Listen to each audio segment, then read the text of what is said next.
নমস্কার সবাইকে, আমি মন। আপনারা শুনছেন আমৃত্য ভালোবাসি তোকে। লিখেছেন সালমা চৌধুরী, পর্ব 33। মেঘ তাড়াহুড়ো করে আইসক্রিম শেষ করেছে। দুশ্চিন্তায় আইসক্রিমটাও শান্তিমতো খেতে পারেনি। এক দৃষ্টিতে আবিরের মুখের দিকে তাকিয়ে আছে, কিন্তু আবিরের দৃষ্টি অন্য কোথাও। আবির নির্বোধই আকাশের পানে চেয়ে আছে। রাস্তার পাশে থাকা লাইটের আলোতে স্পষ্ট বোঝা যাচ্ছে আবিরের চোখে মুখের উজ্জ্বলতা বিলীন হয়ে গেছে। বিকেলে আসার সময় যতটা উৎফুল্ল আবির ভাইকে মেঘ দেখেছিল, এই আবির ভাই যেন অন্য কেউ। চোখে মুখে চিন্তার ছাপ। মেঘ কিছু বলতে গিয়েও থেমে গেল। আবির শোনিত কণ্ঠে বলে উঠল, এই পৃথিবীতে প্রতিটা মানুষের জীবনের সব থেকে গুরুত্বপূর্ণ ব্যক্তি হলো মা। সেই মায়ের লাশ দেখার বা ছোঁয়ার অধিকার যদি কোনো সন্তানের না থাকে, তাহলে সেই সন্তান পৃথিবীতে বেঁচে থেকেও মৃত। মেঘ ভুরু কুঁচকালো। আবির ভাই কি বলছে, কি বোঝাতে চাচ্ছে, কিছুই বুঝতে পারছে না সে। আবির অসীম দূরত্ব থেকে দৃষ্টি সরিয়ে মেঘের দিকে তাকিয়ে ভরাট কণ্ঠে বলল, যে মানুষটাকে দেখে এসেছিলি তিনি আর কেউ নয়, তোর, আমার, আমাদের সবার একমাত্র ফুপ্পি। এই কথা শোনা মাত্র মেঘের রক্ত সন্ধ্যাগল বন্ধ হওয়ার অবস্থা হয়ে গেছে। মেঘ চিৎকার দিয়ে উঠল, কি? আবির সুনেত্রে তাকিয়ে আছে। মেঘের চোখ যেন কোটো ছেড়ে বেরিয়ে আসতে চাইছে, চোখ মুখে অবিশ্বাসের ছাপ। এই কথা কখনোই বিশ্বাসযোগ্য নয়। জন্মের পর থেকে মেঘ জেনে এসেছে তাদের বাবা চাচা 3 জন। 18 বছর পর হঠাৎ করে ফুপ্পি আসবে কোথা থেকে? আচমকা এমন কথা শুনলে বিশ্বাস করবে না, এটাই স্বাভাবিক। আবির গম্ভীর কণ্ঠে বলল, আমি জানি তুই বিষয়টা এত সহজে মানতে পারবি না, কিন্তু কিছু সত্যি কঠিন হলেও মানতে হয়। মেঘের দম বন্ধ হয়ে আসছে, গলা শুকিয়ে কাঠ হয়ে গেছে। গলা দিয়ে কোনো কথাই বের হচ্ছে না।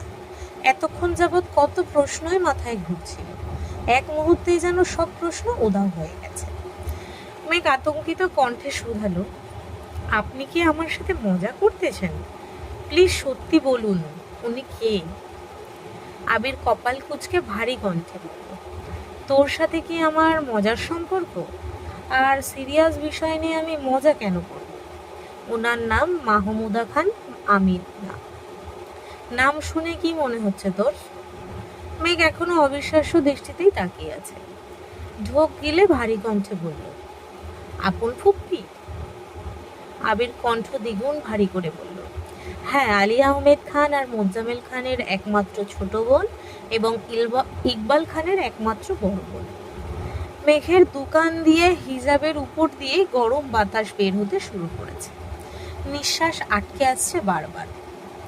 আবির ভাই তো মজা করার মানুষ না, আর ওনার চোখ মুখ দেখে মনেও হচ্ছে না যে উনি মজা করছেন।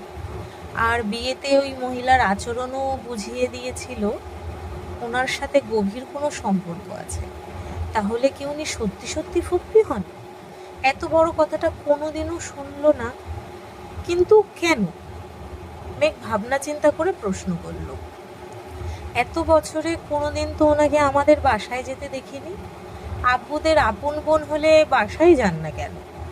আবির মৃদু হেসে ভরাট কণ্ঠে বলল, ওনাকে বাসায় যেতে দেখবি কিভাবে? তোর জন্মের প্রায় 10 বছর আগে উনি খান বাড়ি ছেড়েছেন।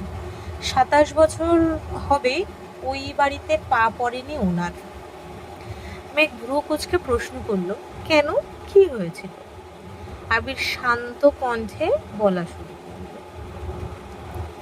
ফুপ্পি যখন ভার্সিটিতে পড়াশোনা করত, তখন ফুপ্পির একজনের সাথে প্রেমের সম্পর্ক গড়ে ওঠে। পুরো ঘটনা আমি জানি না, তবে বাসায় বিষয়টা জানাজানি হয়ে গেছিল। তখন আমার আম্মু নতুন বউ, বছরখানেক হবে আম্মুর বিয়ে হয়েছে। তোর আম্মুর তখনও বিয়েই হয়নি। ফুপ্পির এই ঘটনা জানার পর আব্বু আর চাচু ফুপিকে মেরে একটা রুমে 3 মাস দরজা বন্ধ করে আটকে রেখেছিল। তখন দাদু বেঁচে ছিলেন, তবে অসুস্থ ছিলেন, কথাও বলতে পারতেন না। আম্মু দাদুর যত্ন করত, আবার ফুপ্পির দেখাশুনো করত। ফুপ্পি আম্মুর হাতে পায়ে ধরে অনেক কান্নাকাটি করেছে, কিন্তু আম্মুর কিছুই করার ছিল না। 3 মাস ফুপ্পির উপর 2 ভাই অত্যাচার করেছে, যেন ওই ছেলেকে ভুলে যায়। এক পর্যায়ে ফুপ্পি খাওয়া দাওয়া বন্ধ করে দেয়। ধীরে ধীরে অনেক বেশি অসুস্থ হয়ে পড়েছিল। চিকিৎসা করে ফুপ্পিকে কিছুটা সুস্থ করার পর ফুপ্পি বাড়ি থেকে চলে গেছিল।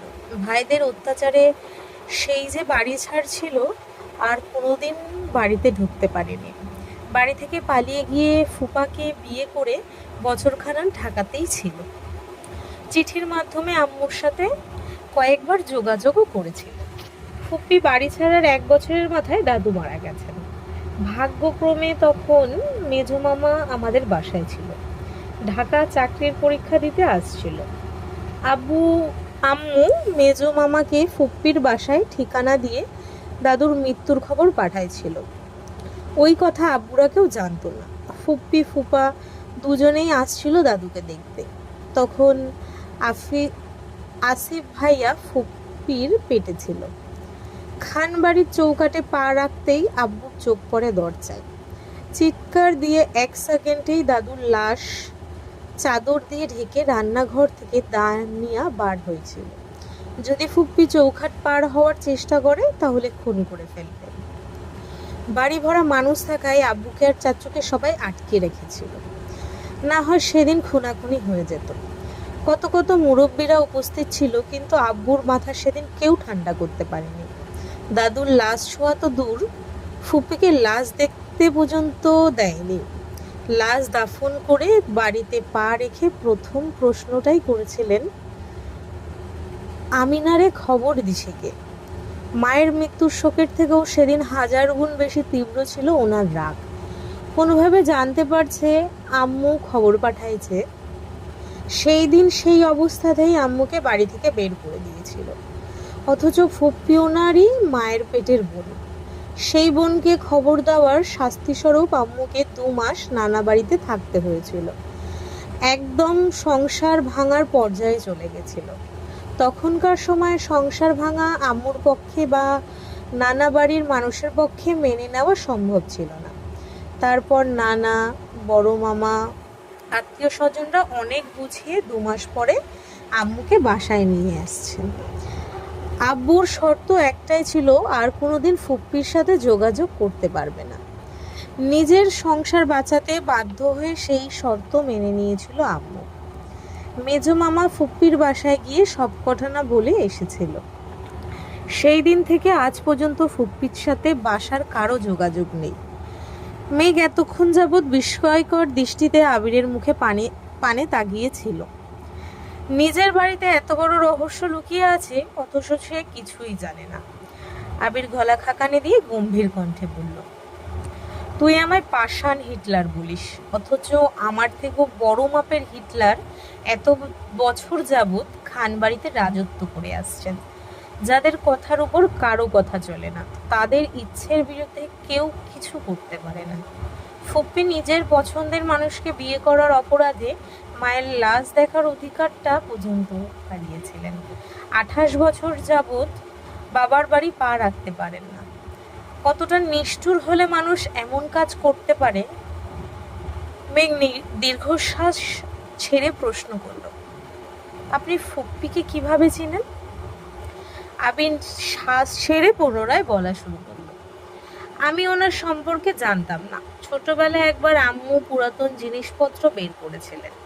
তখন একটা অ্যালবাম বের হয়েছিল। আমি অ্যালবামটা খুলে দেখছিলাম। আম্মু আব্বুর বিয়ের ছবি থেকে শুরু করে দাদা দাদুর, চাচুর, মোটামুটি অনেকেরই ছবি ছিল।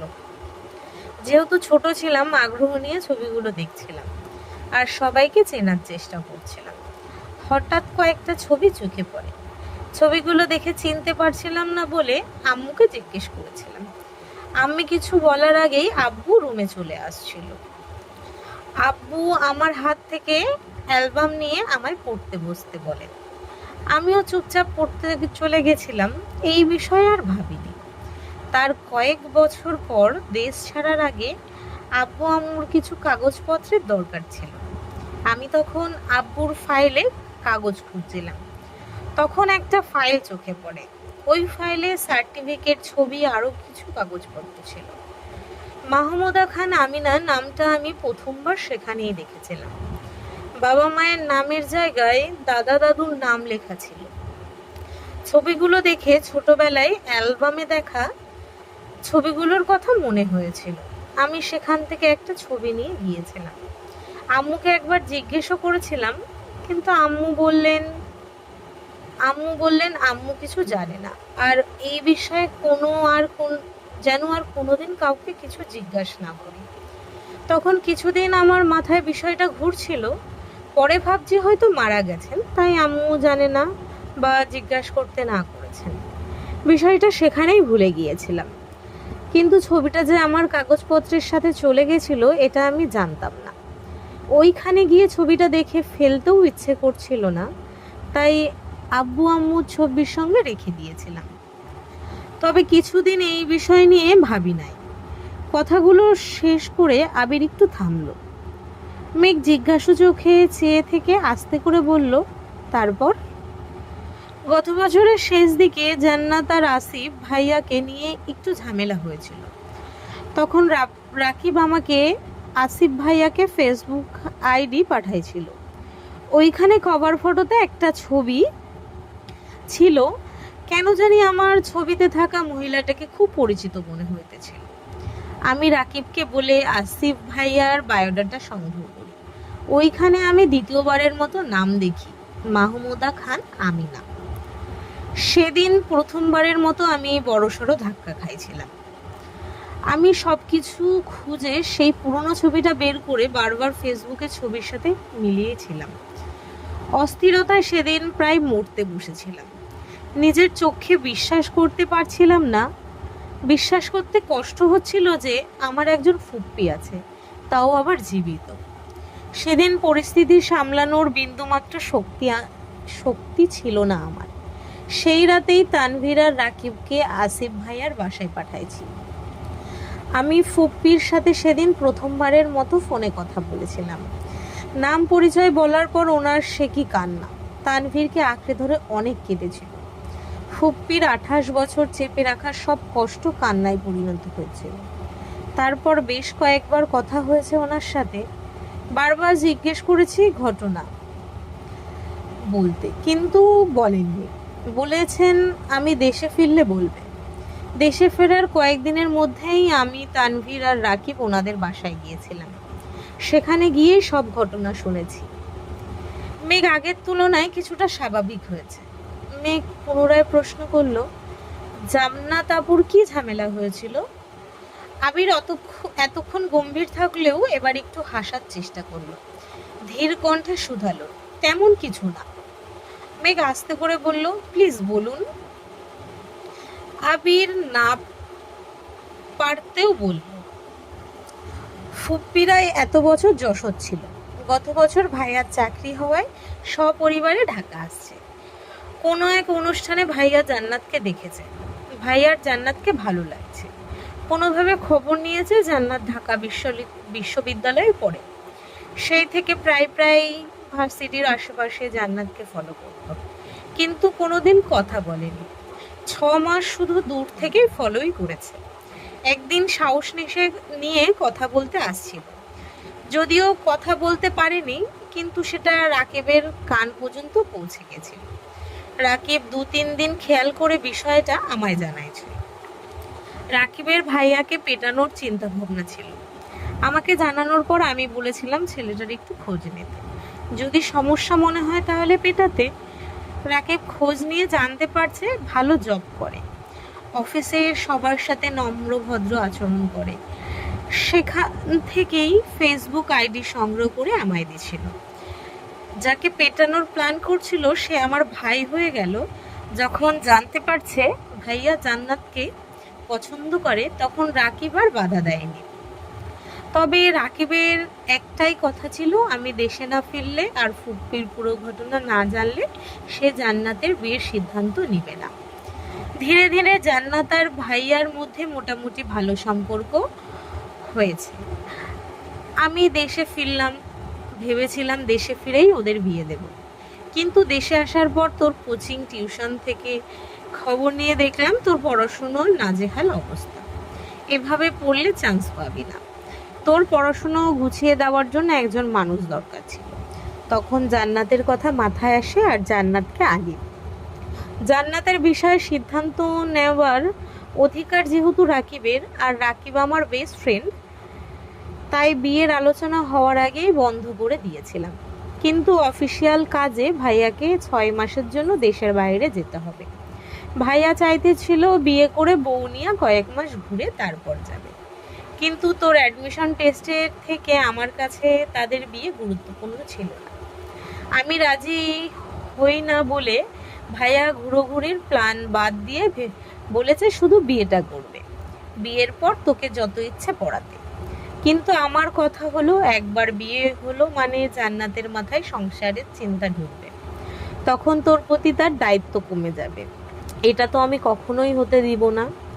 ভাইয়া যখন বুঝতে পারছে আমায় মানাতে পারবে না, তখন জান্নাতকে বোঝানো শুরু করেছে। কিন্তু জান্নাত তো আমায় বা রাকিব গিয়ে সবই বলে দেয়। জান্নাতের মাথা যাতে না খেতে পারে সেজন্য 2 থেকে 1 মাস যাবৎ জান্নাতের সঙ্গে ভাইয়ার যোগাযোগ বন্ধ রেখেছি। রাকিব নতুন সিম কিনে দিছে জান্নাতকে। যেদিন রাতে তুই আমায় কল দিছিলি সেদিন আমি রাকিব আর তানভীর ফুলপিদের বাসায় ছিলাম, বিয়ের কথাবার্তা বলতে গিয়েছিলাম।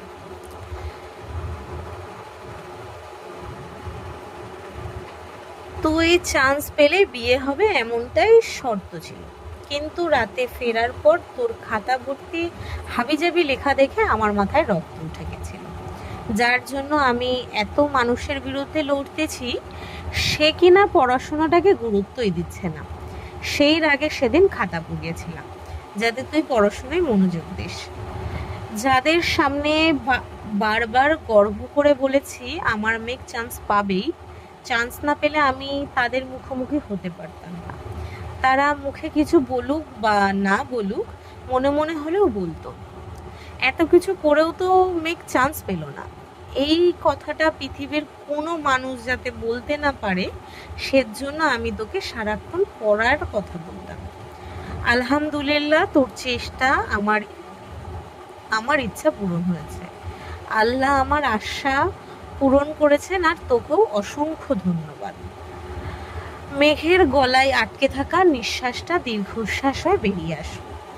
মেঘের আড়ালে মেঘকে নিয়ে কত কত ঘটনা ঘটেছে। আবির ভাইয়ের গত 4 মাসের করা আচরণগুলো বারবার মনে হচ্ছিল। আজকের পর্ব এই অবধি। যদি ভালো লাগে সবাই লাইক কমেন্ট শেয়ার করো। যদি ইউটিউব থেকে দেখছো তো পেজটাকে ফলো করো, আর যদি ফেসবুক থেকে শুনছো তো পেজটাকে ফলো করে দিও। আজ আসছি, ধন্যবাদ সবাইকে।